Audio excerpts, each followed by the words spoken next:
Solve the following pair of equations for x and y. First equation है ax upon b minus B Y upon a is equals to a plus b and the second equation is ax minus B Y is equals to 2ab। तो second equation देखने में simple है, लेकिन first equation देखने में थोड़ी complicated है। तो पहले तो आप देखें, ये फ्रैक्शन है, ये फ्रैक्शन है, तो हम फ्रैक्शन के डिनोमिनेटर्स का एलसीएम लेकर इसे सिंप्लीफाई करेंगे। चलिए हम सिंप्लीफाई करते हैं इस फर्स्ट इक्वेशन को। बी और ए का अगर आप एलसीएम लोगे तो आपको ए भी मिल जाएगा। ठीक है जी।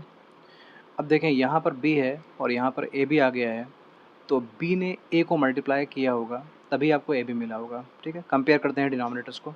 फर्स्ट डिनोमिनेटर यहाँ पर बी है और यहाँ जो एलसीएम निकला है वो ए बी है, तो बी ने ए को मल्टीप्लाई किया होगा ना, तो वही ए ऊपर मल्टीप्लाई कर देगा। जब ए एक्स को मल्टीप्लाई करेगा तो आपको ए स्क्वायर एक्स मिल जाएगा। होप ये क्लियर है। दूसरी तरफ आइए, अब यहाँ देखें, ये ए है और ये ए बी है, यहाँ पर बी का मल्टीप्लिकेशन हुआ है। अगर ए को बी से मल्टीप्लाई करोगे तभी ए बी मिलेगा, तो इसी बी से आप ऊपर न्यूमिनेटर में भी मल्टीप्लाई करोगे।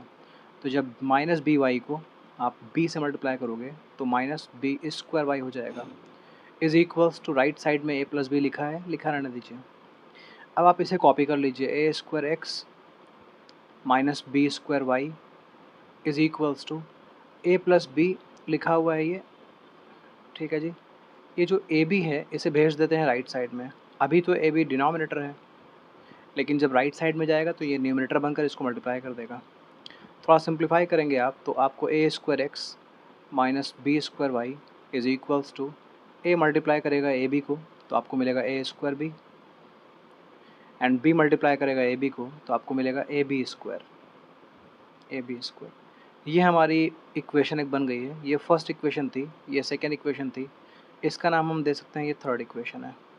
ओके, अब ये इक्वेशन तो ऑलरेडी सिंप्लीफाइड है, A X minus B Y is equals to A plus B, two A B. तो चलिए एलिमिनेशन मेथड से सॉल्व करते हैं। तो एलिमिनेशन मेथड में सॉल्व करने के लिए एक्स का कोएफिशिएंट या वाई का कोएफिशिएंट सेम होना चाहिए।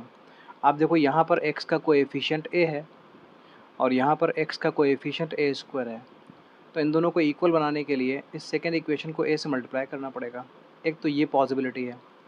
दूसरा ये है कि y के कोएफिशिएंट देख सकते हैं, यहाँ y का कोएफिशिएंट माइनस बी है और यहाँ y का कोएफिशिएंट माइनस बी स्क्वायर है, तो अगर आप यहाँ b से मल्टीप्लाई कर दो तो ये बी स्क्वायर बन जाएगा। तो दोनों मेथड हैं, आप फर्स्ट इक्वेशन को अगर a से मल्टीप्लाई कर दो तब भी सॉल्व कर सकते हैं, अगर फर्स्ट इक्वेशन को b से मल्टीप्लाई कर दो तब भी सॉल्व कर सकते हैं। तो चलिए मैं फर्स्ट इक्वेशन को a से मल्टीप्लाई कर देता हूँ। ओके, मल्टीप्लाइंग सॉरी सेकेंड, ये second equation, multiplying this second equation by a। मैं इस इक्वेशन को a से मल्टीप्लाई कर रहा हूँ। इक्वेशन को किसी नंबर से मल्टीप्लाई करने का मतलब ये होता है कि इक्वेशन के हर टर्म को उससे मल्टीप्लाई करना पड़ेगा। मतलब ये ए एक्स को मल्टीप्लाई करेगा, ये ए माइनस बी वाई को मल्टीप्लाई करेगा और टू ए बी को भी मल्टीप्लाई करेगा। तो चलिए, ए एक्स ने ए को मल्टीप्लाई किया, हमें ए स्क्वायर एक्स मिलेगा। बी वाई को ए ने मल्टीप्लाई किया तो माइनस ए बी वाई मिल जाएगा, is equals to A B को ए ने मल्टीप्लाई किया तो टू ए स्क्वायर भी मिल जाएगा। अब ये जो इक्वेशन बनी है इसका नाम हम फोर्थ इक्वेशन दे सकते हैं। अब आप फोर्थ इक्वेशन और थर्ड इक्वेशन को देखो, इन्हें आपस में हम सॉल्व कर सकते हैं। तो पहले मैं कॉपी कर लेता हूँ इस थर्ड इक्वेशन को, A square X minus B square Y is equals to A square B plus A B square. इसके नीचे मैं कॉपी कर लेता हूँ फोर्थ इक्वेशन को, A square X minus A B Y is equals to two A square B. अब हमें ये देखना होता है कि ऐड करें या सब्ट्रैक्ट करें। ओके, देखिए, यहाँ x का कोएफिशिएंट ए स्क्वायर है, यहाँ भी ए स्क्वायर है, ये दोनों सेम तो हमने कर लिए हैं। आपको ये देखना है कि इन्हें एलिमिनेट करना है, ये जिसे आपने सेम किया ना इसको एलिमिनेट करना है। यहाँ ज़ीरो आना चाहिए सॉल्व करने के बाद। तो अगर आप इन दोनों को आपस में ऐड कर दोगे तो A square X and A square X तो टू ए स्क्वायर एक्स बन जाएगा, लेकिन हम तो एलिमिनेट करना चाह रहे हैं। इसका मतलब है एडिशन ना करें आप। ओके, आपको देखना पड़ेगा कि ऐड करने से एलिमिनेट होगा या सब्ट्रैक्ट करने से एलिमिनेट होगा। तो यहाँ ऐड करने से एलिमिनेट नहीं हो रहा है, सब्ट्रैक्ट करने से एलिमिनेट हो जाएगा। तो आप लिखोगे ऑन सब्ट्रैक्शन, हम सब्ट्रैक्शन करने वाले हैं। जब भी आप सब्ट्रैक्ट करोगे तो जो इक्वेशन नीचे आपने लिखी है उसका साइन चेंज हो जाएगा। ओके, हर टर्म का साइन चेंज होगा। ये ए स्क्वायर एक्स बनेगा माइनस ए स्क्वायर एक्स, ये माइनस ए बी वाई बनेगा minus plus A B Y, और 2a² B will become -2a² B. ठीक है जी, साइन चेंज हो गया। ओके, अब देखें आप a² x minus a² x, ये तो कैंसिल हो गया, मतलब ये 0 बन गया। -b² y plus ab y, इन्हें कॉपी कर लो क्योंकि लाइक टर्म्स में तो है नहीं, तो सिंप्लीफाई नहीं हो पाएंगे। यहाँ b² है, यहाँ पर b² नहीं है, कुछ और है। ठीक है ना, तो इसको बस कॉपी कर लो आप, a b y और वो जो -b² y लिखा है इन्हें कॉपी कर लो। किसी भी ऑर्डर में लिख सकते हो, लेकिन जो साइन है उसके साथ ही कॉपी करेंगे। -b² y में साइन माइनस है तो माइनस मैंने लिखा है, ab y का साइन चेंज होकर प्लस बन चुका था, मैंने प्लस लिखा है, इज इक्वल्स टू। अब देखें ये a² है, ये -2a² है, दोनों लाइक टर्म्स हैं, a² 2a², but sign different है। a² का साइन पॉजिटिव है, 2a² का साइन डिफरेंट है, नेगेटिव है। जब दो नंबर्स के साइन डिफरेंट हो तो उनको सब्ट्रैक्ट करते हैं, मतलब इनमें सब्ट्रैक्शन होगा, तो सब्ट्रैक्शन के बाद आपको मिलेगा 1a², तो आप a² लिखो या 1a² लिखो, सेम बात है। जब भी आप सब्ट्रैक्शन करो तो सब्ट्रैक्शन के बाद साइन बिगर नंबर का लगा दो, तो इन दोनों में सिर्फ सब्ट्रैक्शन होगा, तो बिगर नंबर ये था 2a² और इसका साइन नेगेटिव था, तो आंसर में भी इसी का साइन आ जाएगा।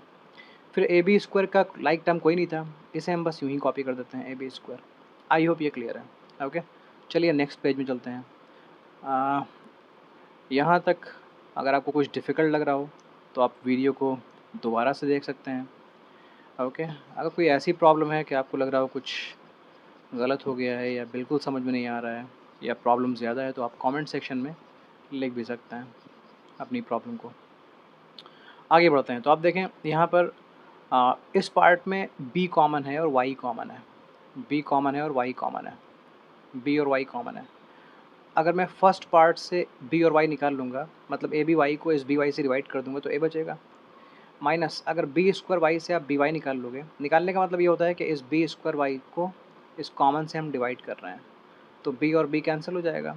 ओके, मतलब एक b बचा रहेगा और y कैंसिल हो जाएगा, तो माइनस b बचेगा, minus b is equals to, right side में देखें इस पार्ट में ab कॉमन है, a कॉमन है, b कॉमन है।